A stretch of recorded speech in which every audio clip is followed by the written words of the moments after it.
here we are with Mighty Saor at Hellfest 2023. So, Andy, a year ago you said that Origins has split the fan base. Now, a year later, do you have the same opinion or was it changed? No, I still have the same opinion that it was a strange direction for some people. Okay. I think because it's shorter songs and it is a little bit better production, the more die-hard black metal fans maybe didn't enjoy it as much as maybe the folk metal fans did. But yeah, I think in the press it was well received, but the fan base is split down the middle, I think. Ah, okay. So you think that another half of your fans they wanted to hear more raw production, like it was on the first album? Yeah, I think people wanted to hear more atmospheric black metal rather than the folk pagan metal elements.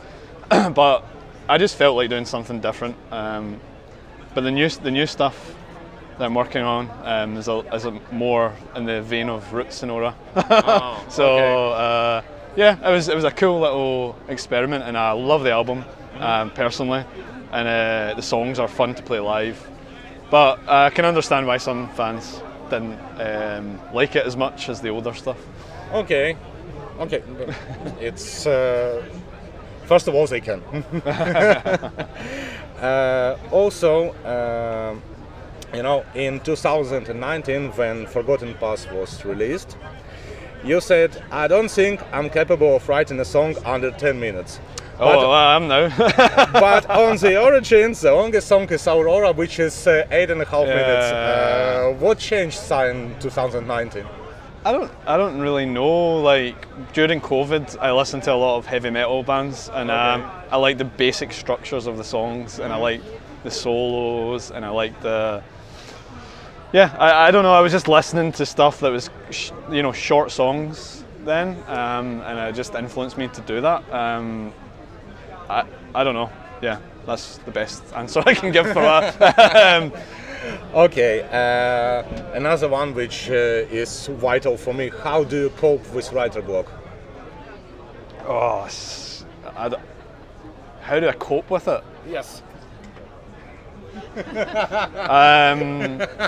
But truthfully, it's hard because I'm a very creative person, and if I do have writer block, then it's a pain in the ass. But when you get a surge of inspiration and it comes to you, you just go boom, boom, boom, boom, boom, boom, and write stuff. Okay, so. But as you said previously in previous interviews for the Origins, it was like when you went to Sky Islands?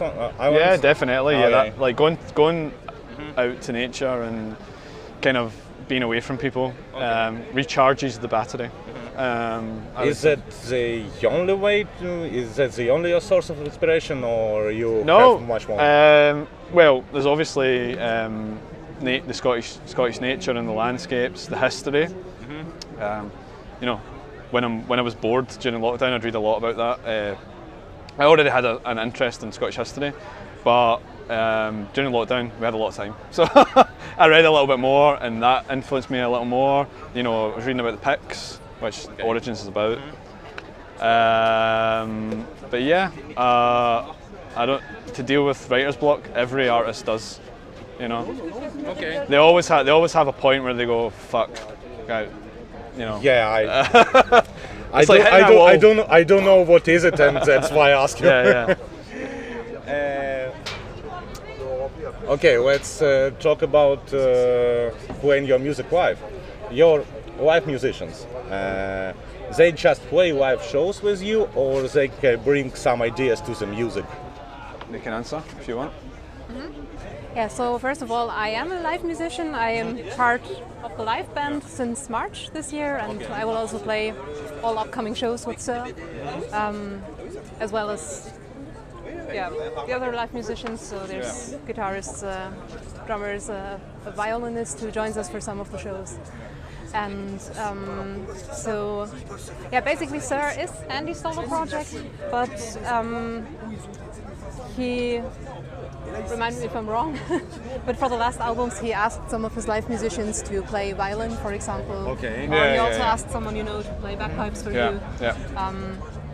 So for the next album, I will be the one who will be playing whistles and bagpipes. Oh, okay. Which is a great, which definitely will be a great pleasure and also honor for me. So, But yeah, the basic, I'm very but much the base looking forward to basic that. music is from Andy, and Well- you like arranging the music. Well, the guitars and drum arrangements and bass and also lyrics are something that you write, but Andy's usually flexible about the melody parts. Yeah. So, The skeleton yeah. of the song will come from me. I might have ideas about whistle melodies or violin melodies. I might have an idea, but I trust more Ella, someone like Ella, to do tin whistles or bagpipes, because I don't play those instruments really well. Which leads us on the next question, yeah. but no, finish. So having like different artists involved in it is my was always my aim. I mean, from Aura, I worked with different artists. It's refreshing to hear someone else's ideas. I couldn't see myself. I mean, I did Roots myself, but I couldn't see myself writing an album again, just me doing tin whistles and stuff, because Ella's so much better at tin whistles, and she has more idea of how to play them better. Okay, I wanted to ask. That led us to another question. Look, Saor and Faust, I believe I will make it right. You're another project. These were your babies for all the time, and these were like only your babies. Okay, only your projects where you were writing all the music, all the lyrics, and I believe all the arrangements. Don't you miss to play in the band, like the full band? No, Why? I don't like people. Okay. well. I should go. But seriously, I find being in a band.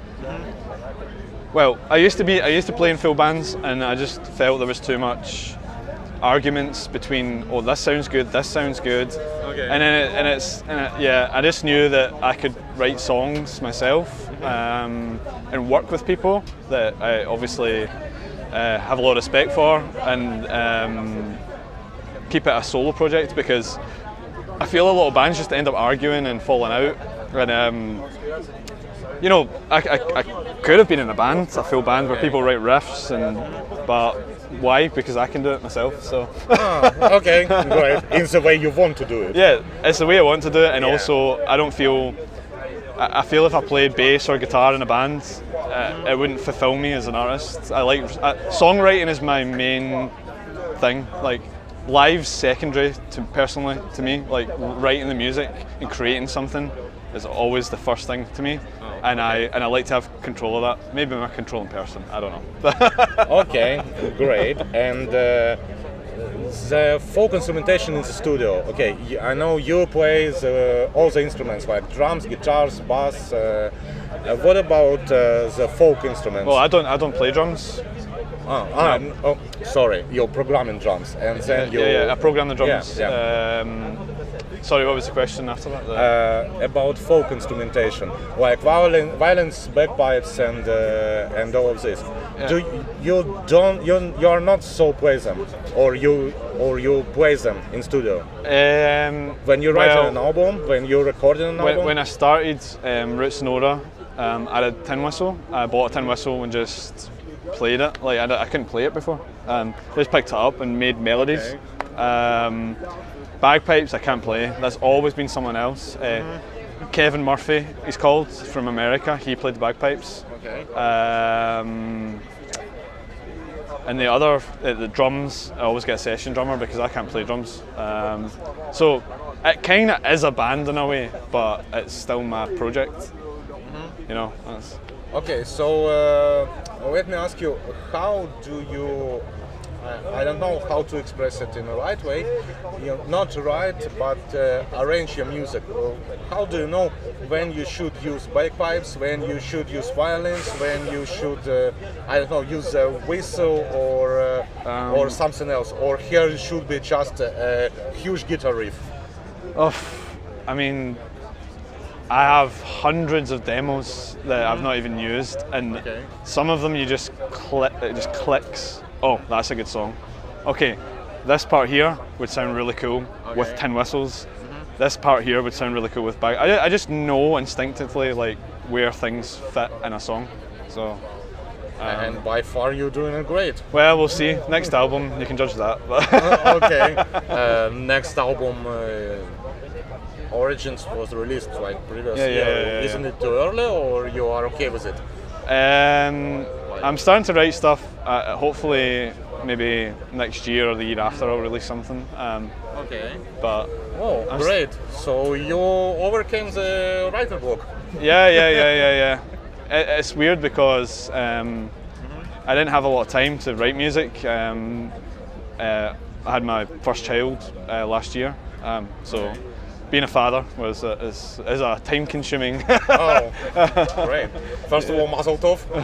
Congratulations.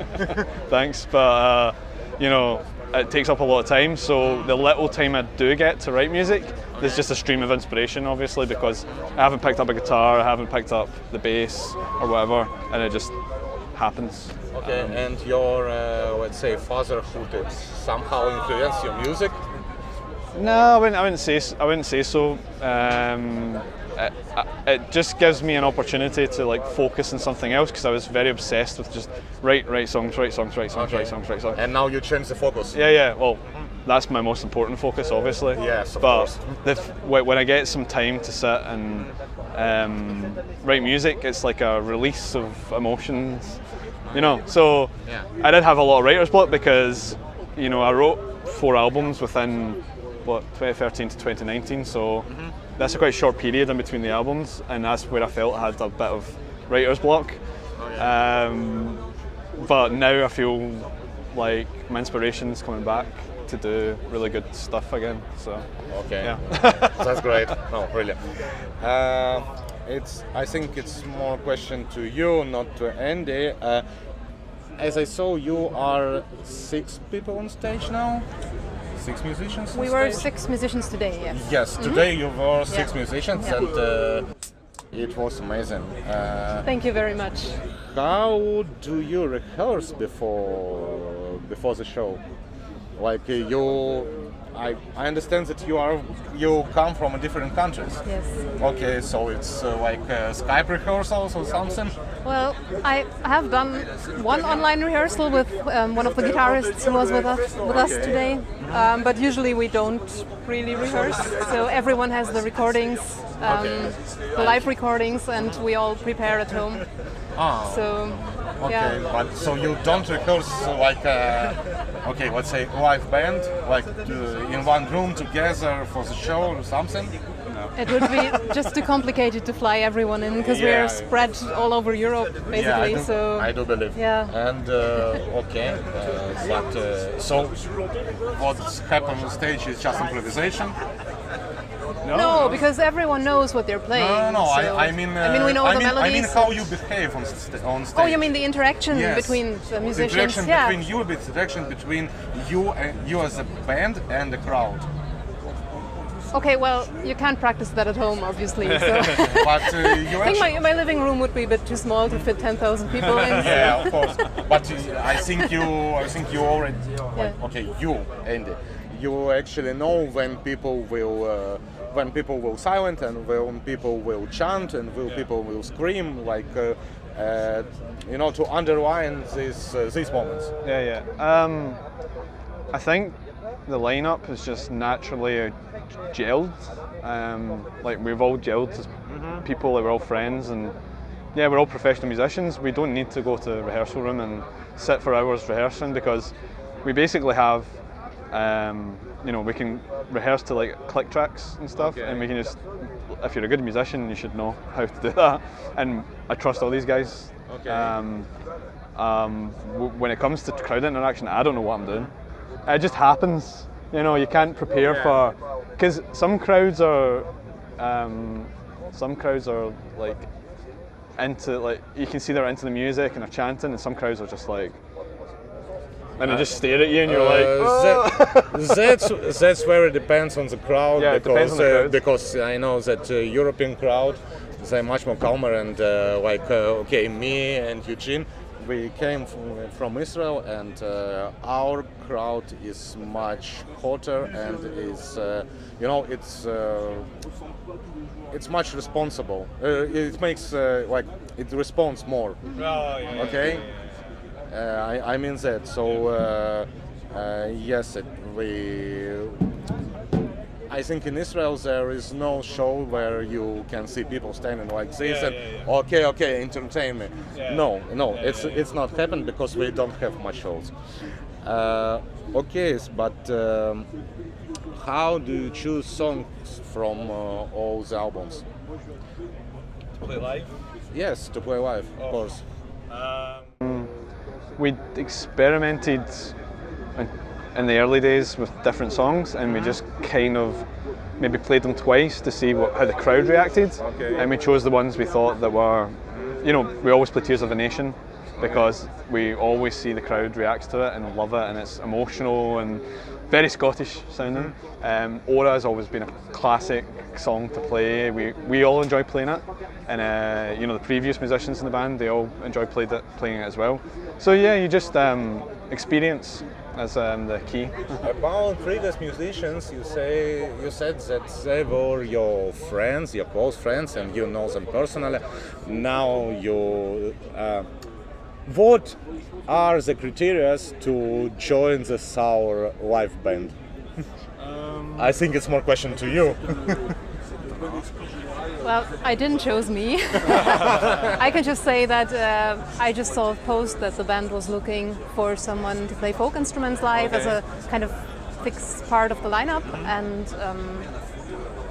since I'm playing bagpipes and whistles and sing, I just thought, okay, when I don't apply, I will regret it my whole life, so I'll give it a try. And oh, great! Yeah, but it's not your first band, I think. No, I'm in bands since I'm 16, Yes, so I have course. played in a lot of bands and a lot of concerts. But yeah. it's so it was more about Saor. Definitely, yeah. Yeah. I wouldn't apply for any band. I actually planned to do some studio work this year, and I didn't really plan much live shows, but then I saw this post and I thought, okay, I'll make an exception. And I'm still I'm still really happy it worked out, because to be honest, I didn't really think it would work, so I'm still surprised and very happy to be here. And we are happy to see you on stage and here as well.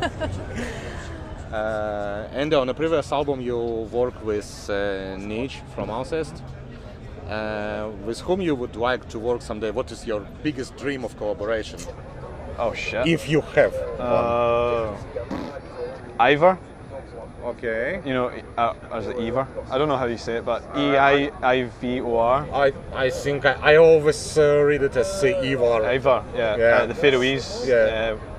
She's just amazing artist, and I've seen her live. Every time she plays in Scotland, I go and see her, and I got to meet her in the last gig, and I was like, I don't fanboy a lot, but I was like, oh my god, like I love your music, and so yeah, that would be my that would be the person I would love to collaborate with, and I think her voice would be amazing on a Saor track. Like I think it would work very well.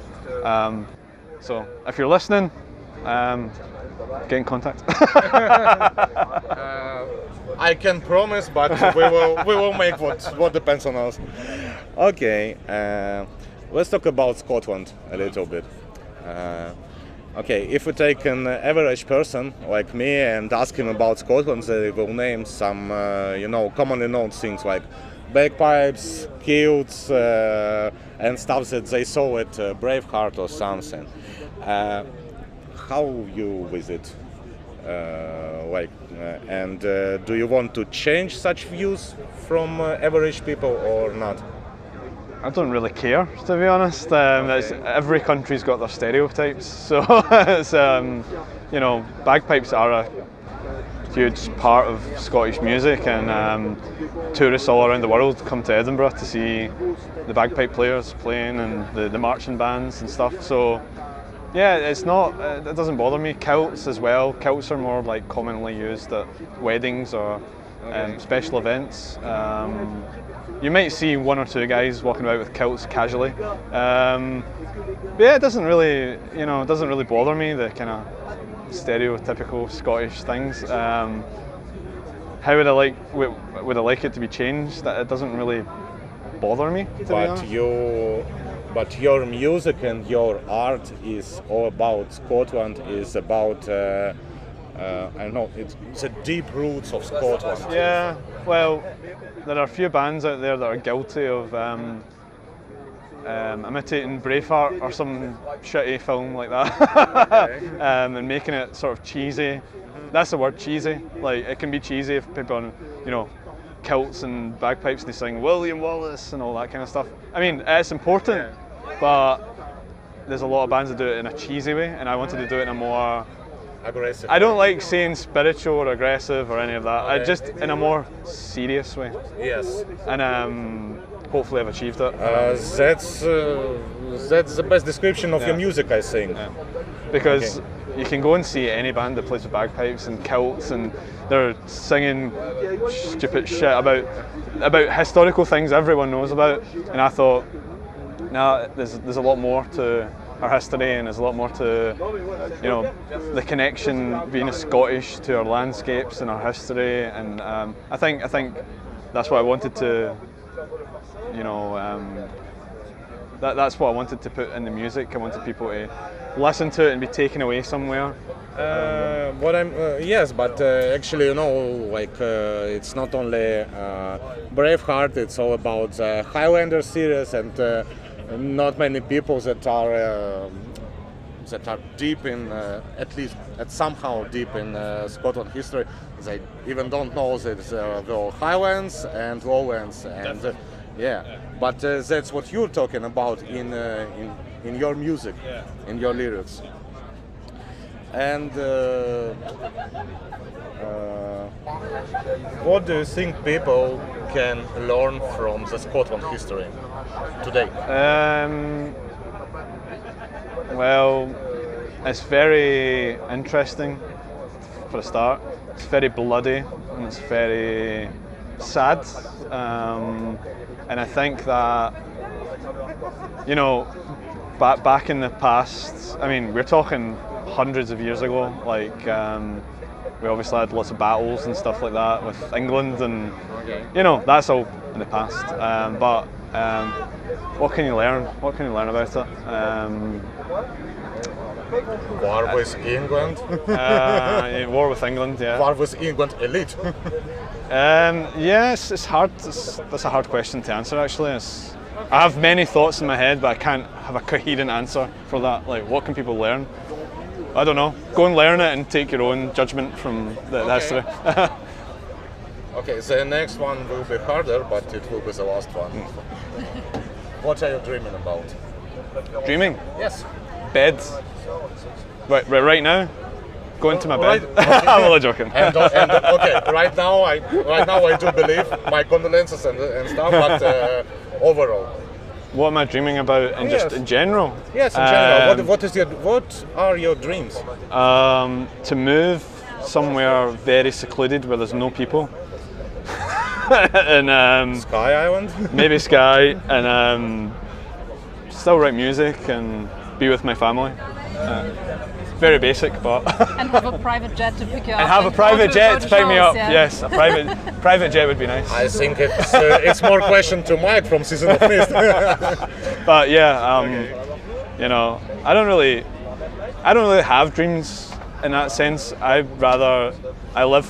hate to say that live for the moment thing, but I just do things, and what happens, and I look forward to the future and what it brings, because we don't know. So I don't dream about things. I just live for the moment, because you never know how long you're going to. And what about you? Well, peace in the world would be one of my dreams. Me too. Especially now. Yes. Definitely. But well, on a personal level, I'm sort of living my dreams at the moment because I'm traveling and playing music, and I love both very much. So that's yeah, I'm really happy to be able to say that I'm really living my dreams. But apart from that, yeah, some secluded place would also be nice sometimes. Yeah, Yeah. we're all just going to go and move to some secluded place. Because I really, like when I'm on tour, I enjoy being with people, but it just draws a lot of energy. So I always feel like I have to recharge my batteries somewhere where I'm on my own. Yeah, I totally understand. Yeah, so All right, guys, thank you very much. It was guys. Saor from Antichrist magazine. Cheers.